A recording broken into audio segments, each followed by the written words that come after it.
bismillaahi raxmaani raxiim kulanti wacan oo wanaagsan daawadayaal ku soo dhawaada qodobada wararka maanta aan idin hayno waxa ugu waaweyn guddoonka labada gole ee baarlamaanka federaalka Soomaaliya oo bilaabay qorshe aysan raalli ka ahayn filla Soomaaliya kaamirooyinka CCTV ee magaalada Muqdisho oo loo sameeyay ciidamo ilaaliya maxaa ka jira in wasiir ducaale loo wado madaxweynaha cusub ee maamulka Hirshabelle al-shabaab iyo ciidamada dawladda oo dagaal qaraar ku dhex maray degmada Afgooye wararka dibaddana waxa ugu waaweyn Barack Obama oo mar kale weerar afka ah ku qaaday madaxweyne Donald Trump iyo Brazil oo ku dhawaaqday in kiisaskii ugu badnaa laga helay dalkeeda qodobadaas aad ku maqli doontaan warkeena maanta fadlan haddaad ku cusub tahay channelkan subscribe like share comment saaxiibadaadan la wadaag mahadsanidin dhammaantiinba aan ku bilowno qodobka ugu horeeya عبد حاشي عبد الله محمد مرسل الشيخ عبد الرحمن وقدومياش لبدا gole ee baarlamaanka Soomaaliya ayaa bilaabay qorshe aysan ku qanacsaneen filla Soomaaliya taasoo ku saabsan doorashooyinka Soomaaliya xaashi mursal oo u muuqda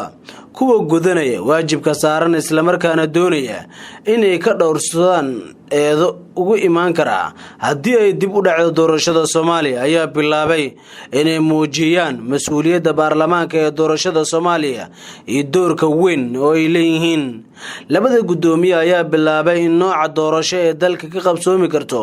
ay kala tashtaan xisbiyada mucaaradka halka dhawaan ay kulamo la yeelan doonaan madaxda dawlad goboleedyada ka jira dalka sida ay ogaatay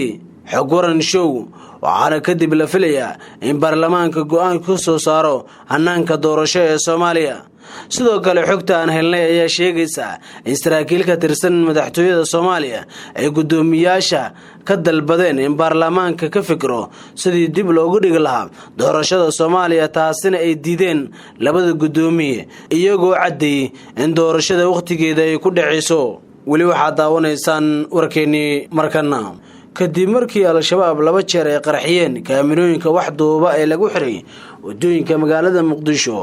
ayaa dawladda Soomaaliya waxay u sameysay ciidan gaar ah oo ilaaliya kaamirooyinkaasi oo ammaanka qayb weyn ka qaatay ciidankan oo ay dhalinyaro aan lahayn wax lagu aqoonsado ayaa ilaaliya kaamirooyinka waxaana aad u adag in la ag fariisto ama gawaari la ag dhigto dhowr qof oo ku nool Muqdisho ayaa la kulmay iyagoo ag jooga kaamirooyinka dhalinyaro daqiiqado kadib u yimid oo amray inay ka fogaadaan goobta dhalinyaradaasi waxay wataan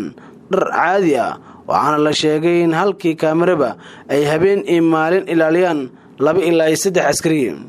arrintan ayaa sababtay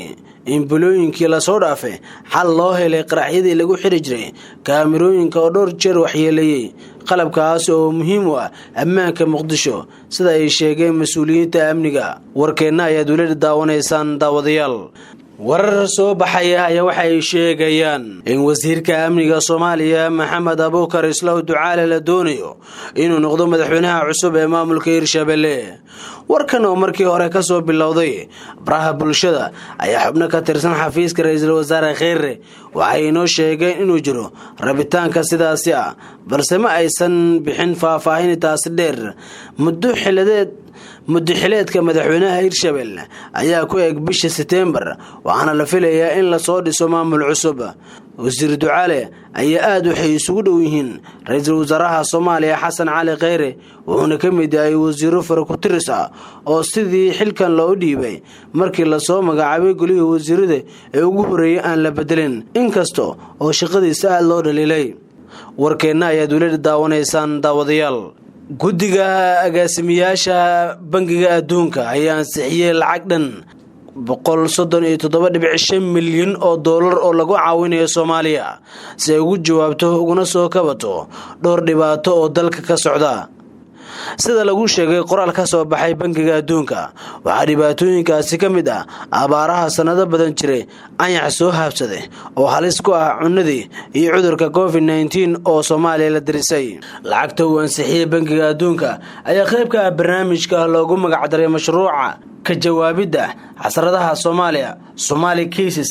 Response Project oo loo soo gaabiyo SCRP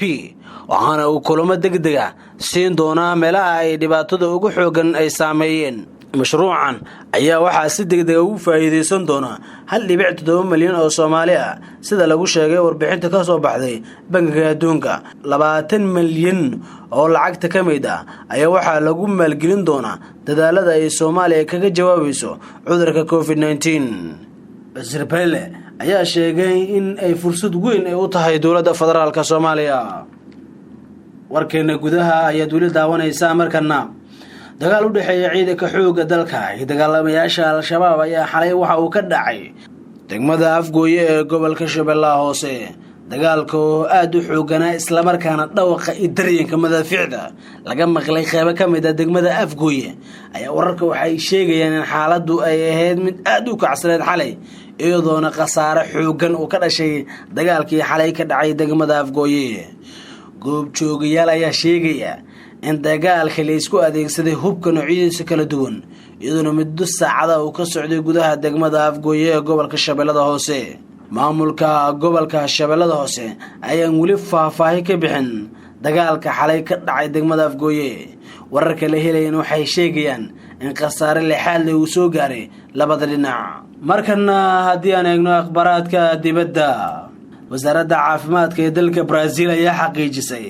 14,919 xaaladood oo la xiriira cudurka COVID-19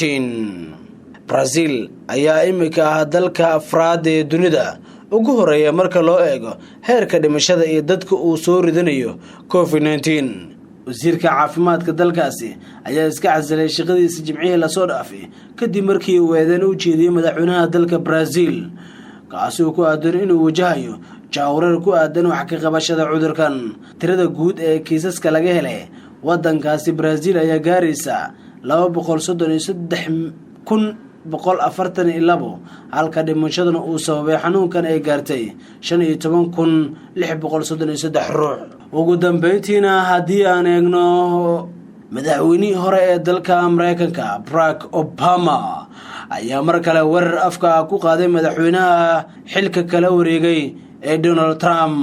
Obama waxa uu sheegay in cudurka safmarka ee coronavirus uu banaanka keenay tayada hogaamiyaal badan isagoo Trump ku tilmaamay mid ku fashilmay hogaaminta dalka waa markii labaad oo Mr Obama madaxweyne Trump ku eedeynayo inuu ku fashilmay ka jawaabida COVID-19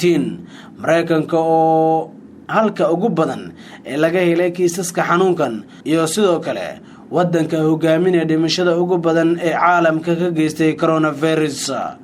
warkii aad ka daawanaysay guud ahaanba waa naga taas xuguran show fadlan haddaad nagu cusub tahay subscribe sar channelkan like share comment saaxiibadaadan la wadaag mahadsanidin dhammaantiinba